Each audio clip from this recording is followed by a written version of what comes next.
The morning sun hadn't yet peeked over the buildings when 12-year-old Sarah gathered her small bundle of flowers. Her fingers, raw from the early morning cold, carefully wrapped newspaper around the stems. These weren't fancy flowers from a shop, just simple daisies and wildflowers she'd gathered from the abandoned lot near their tiny one-room home in the poorest part of town. "Mama, I'm heading out now," Sarah whispered, touching her mother's forehead. It was warm again, too warm. The cough that had started 3 months ago was getting worse, and the medicine from the free clinic wasn't helping anymore. "Sarah, honey, you should be in school," her mother whispered between coughs, her voice weak. "It's Saturday, Mama. Rest now. I'll be back with some money for medicine." Sarah tucked the thin blanket around her mother's shoulders, trying to hide her worry. Their room in the old building was cold and damp, making her mother's condition worse with each passing day.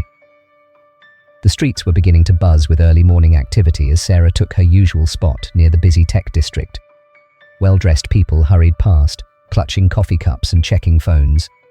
She'd been selling flowers here for 2 months now, ever since her mother got too sick to work her cleaning job. "Flowers? Fresh flowers? Only $5? Sarah called out, her voice clear and determined. Most people rushed by without a glance, but she kept trying. She had to. The medicine cost $40, and they were down to their last few dollars for food. The morning dragged on. She'd sold only 2 small bouquets when a sleek black car pulled up to the curb. Sarah watched as a tall man in a black coat stepped out, talking rapidly on his phone about rockets and Mars. Her eyes widened as she recognized him from the news. It was Elon Musk himself. Gathering her courage, Sarah approached him. "Sir, would you like to buy some flowers?" Elon paused his call, looking down at the small girl with the wildflowers. Something about her determined expression caught his attention. "How much?" $5, sir. They're fresh. I picked them myself this morning." He studied the simple bouquet, noting the careful newspaper wrapping and the girl's worn but clean clothes. "Why aren't you in school?" he asked, genuinely curious. Sarah straightened her shoulders. "It's Saturday, sir. I sell flowers to help my mama. She's sick." Elon was silent for a moment, then reached for his wallet. Instead of $5, he pulled out a $100 bill. "I'll take all your flowers." Sarah's eyes grew wide. "But sir, I only have 7 bouquets left. That's too much money." "Keep it. You're quite the entrepreneur, starting your own business." He took 1 bouquet, leaving her the rest. "What's your name?"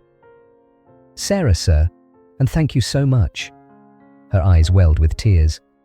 "This will buy Mama's medicine and food for 2 weeks. Something in her voice made him pause. "Where exactly do you and your mother live, Sarah?" She pointed toward the rundown section of the city. "Old Bridge District, sir, but we're okay. Mama says we have each other, and that's what matters." Elon glanced at his watch, then back at the girl. "Sarah, would you trust me to help your mother?" Sarah hesitated. Her mother had always taught her to be careful with strangers, but this was different. Everyone knew who Elon Musk was, and there was something kind in his eyes. "Yes, sir, but why would you want to help us?" "Because someone once helped me when I needed it, and because you remind me of myself at your age, determined to solve problems no matter how big they seem." He turned to his assistant who had been waiting nearby. "Cancel my meetings for the day." What happened next felt like a dream to Sarah.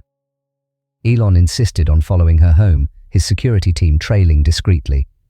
When he saw their tiny room and her mother's condition, his face grew serious. Within an hour, an ambulance arrived, and her mother was being taken to the city's best hospital. "But we can't afford," her mother started weakly. "Please let me handle this," Elon said quietly. "Your daughter's determination impressed me. Consider this an investment in both your futures." The next few weeks changed everything. Sarah's mother received the best medical care available. It turned out she had a treatable form of pneumonia, complicated by underlying conditions that had gone untreated for too long. While her mother recovered, Elon's team helped them move into a small but clean apartment in a safer neighborhood. But it was what happened a month later that surprised Sarah the most. Elon returned to visit them, bringing something special: enrollment papers for a STEM-focused private school. "Sarah, your mother told me you love science and mathematics," he said, sitting down at their new kitchen table. "She says you read everything you can about space and technology." Sarah nodded shyly. "I want to build things that help people like you do. Maybe even help us get to Mars someday." Elon smiled. "That's exactly why I'm here. I want to offer you a scholarship to study at Aurora Academy. They have an excellent science program." Sarah's mother, now healthy and back at work at a better job Elon's team had helped her find, wiped tears from her eyes. "We can never repay you for all this kindness." "You already have," Elon replied, looking at Sarah. "Your daughter showed me something important that day. That great determination can come in small packages. Sometimes we all need someone to believe in us." Sarah stood up straighter, just like she had that first day selling flowers. "I won't let you down, sir. I promise." "I know you won't. And Sarah, keep one of those wildflower bouquets for yourself next time. Scientists need beauty in their lives too." 5 years later, Sarah stood on a stage at a Young Inventors competition, presenting her project, a new type of air filtration system for low-income housing, inspired by her mother's illness. In the audience, her mother watched proudly, healthy and strong. And in the back of the auditorium, a familiar figure stood quietly, holding a small bouquet of wildflowers. Later that evening, after Sarah won first place, Elon handed her the flowers. "Remember that morning?" he asked. "Every day," Sarah replied, taking the flowers. "It taught me that kindness can change lives, and that no problem is too big if you face it with determination." "And what do you want to do next?" Sarah grinned. "Help design life support systems for the first Mars colonies. Someone needs to figure out how to grow flowers in space." Elon laughed. "Now that sounds like a perfect plan."